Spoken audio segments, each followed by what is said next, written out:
നമ്മുടെ കയ്യിൽ നിന്ന് ഒരണ പൈസ പോലും ചെലവാകാതെ എങ്ങനെ നമ്മുടെ ബാങ്കിൽ നിന്ന് മറ്റൊരു ബാങ്കിലേക്ക് UPI വഴി ട്രാൻസാക്ഷൻസ് നടക്കുന്നു?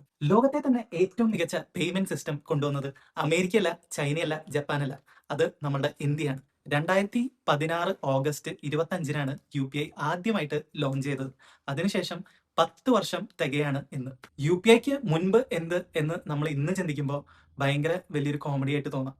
അന്ന് ആകെ കൂടെ ഡെബിറ്റ് കാർഡും പിന്നെ ഓൺലൈൻ ട്രാൻസ്ഫേഴ്സും ഉണ്ടായിരുന്നുള്ളൂ. അന്ന് കാലത്ത് ട്രാൻസ്ഫർ ചെയ്യണമെങ്കിൽ നമുക്ക് ഫുൾ ആയിട്ടുള്ള അക്കൗണ്ട് നമ്പർ വേണം, അതിൻ്റെ IFSC കോഡ് വേണം, ബ്രാഞ്ച് നെയിം, കാര്യങ്ങളൊക്കെ വേണമായിരുന്നു അന്ന് ഒരു ചെറിയ എമൗണ്ട് വരെ ട്രാൻസ്ഫർ ചെയ്ത് കൊടുക്കാനായിട്ട്. അതേസമയം ഡെബിറ്റ് കാർഡ്സ് വഴി ട്രാൻസ്ഫർ ചെയ്യുകയാണെങ്കിൽ 2% കമ്മീഷനും ഉണ്ടായിരുന്നു. ട്രാൻസ്ഫറിന് കമ്മീഷൻ ഇല്ല എന്നല്ല പറയുന്നത്, പക്ഷേ കമ്പാരിറ്റീവ്ലി ലോ ആയിരുന്നു. ആ ഒരു സമയത്താണ് ഇന്ത്യ ഗവൺമെന്റ് നമ്മളെ UPI സിസ്റ്റം ഇൻട്രൊഡ്യൂസ് ചെയ്യുന്നത്. ആദ്യം ഇൻട്രൊഡ്യൂസ് ചെയ്ത് കഴിഞ്ഞപ്പോൾ മറ്റ് പേയ്മെന്റ് ഓപ്ഷൻസിന്റെ മാതിരി തന്നെ ഇതിനും ചാർജസ് ഉണ്ടായിരുന്നു. അതുകൊണ്ട് തന്നെ ആരും അത്ര അങ്ങോട്ട് കാര്യമാക്കിയിരുന്നില്ല. അതിനുശേഷം 4 വർഷങ്ങൾക്ക് അപ്പുറമാണ് 2020 UPIയുടെ പേയ്മെന്റ്സിനൊന്നും ചാർജസ് ഇല്ലാതെ ആക്കിയത്. അപ്പോൾ നമുക്ക് തോന്നാം ഈ UPI ഭയങ്കര അടിപൊളി പേയ്മെന്റ് സിസ്റ്റം ആണ്, ഇത് റൺ ചെയ്യാനായിട്ടുള്ള കോസ്റ്റ് എവിടെ നിന്ന് കിട്ടുന്നു? ഡിമോണിറ്റൈസേഷന്റെ ഭാഗമായിട്ട് ഇന്ത്യ ഗവൺമെന്റ് 20% സബ്സിഡി കാര്യങ്ങളിലും വഴി UPI പേയ്മെന്റ്സിന്റെ റണ്ണിങ്ങിനായിട്ട് മാറ്റി വെച്ചിരുന്നു. ബാക്കിയുള്ള തുക ഒരു കാരണവശാലും കസ്റ്റമറിൻ്റെന്ന് മേടിക്കാൻ പറ്റില്ല, പക്ഷെ നമുക്ക് മറ്റ് മാർഗങ്ങളിൽ മേടിക്കാം എന്ന് ഗവൺമെന്റ് പറഞ്ഞു. അതിലൂടെ നമ്മളെ ഗൂഗിൾ പേ, ഫോൺ പേ, പേടിഎം എന്നീ കമ്പനികൾ സൗണ്ട് ബോക്സ് മെർച്ചൻസിന് കൊടുത്തിട്ട് ഒരു ചെറിയ വാടക പോലെ വെച്ച് കുറച്ച് വരുമാനം കണ്ടെത്തി. അതിനുശേഷമുള്ള വരുമാനം അവർ കണ്ടെത്തിയിരുന്നത് നമ്മുടെ loan, insurance, credit card bills ഇത്തരത്തിലുള്ള ആപ്സിനൊക്കെ നമ്മുടെ ട്രാൻസാക്ഷൻ ഡീറ്റെയിൽസ് കൊടുത്തിട്ടായിരുന്നു.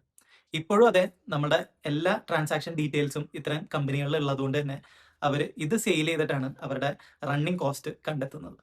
ഇപ്പോൾ റീസെൻ്റ്ലി നമ്മുടെ ഫോൺ പേയിലും ഗൂഗിൾ പേയിലൊക്കെ റീചാർജസ് അല്ലെങ്കിൽ ഇൻഷുറൻസ് ഒക്കെ എടുക്കുമ്പോൾ ഒരു ചെറിയൊരു കമ്മീഷൻ അവർക്കും പ്ലാറ്റ്ഫോം ഫീസ് എന്ന് പറഞ്ഞ് ഈടാക്കുന്നുണ്ട്.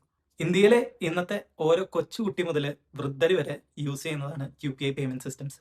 ഇന്ന് നമുക്ക് UPI ഇല്ലാത്ത ലോകത്തെ പറ്റി സങ്കല്പിക്കാൻ പോലും കഴിയില്ല എന്നുള്ള രീതിയിൽ UPI 10 വർഷം കൊണ്ട് ഡെവലപ്പ് ആയിരിക്കുകയാണ്. ഇന്ന് നമ്മളുടെ രാജ്യത്തെ UPI പേയ്മെന്റ് സിസ്റ്റം കണ്ടിട്ട് പലരും നമ്മുടെ കയ്യിൽ നിന്ന് ഈ UPI സിസ്റ്റം അഡോപ്റ്റ് ചെയ്യാൻ നോക്കിയിട്ടുണ്ട്.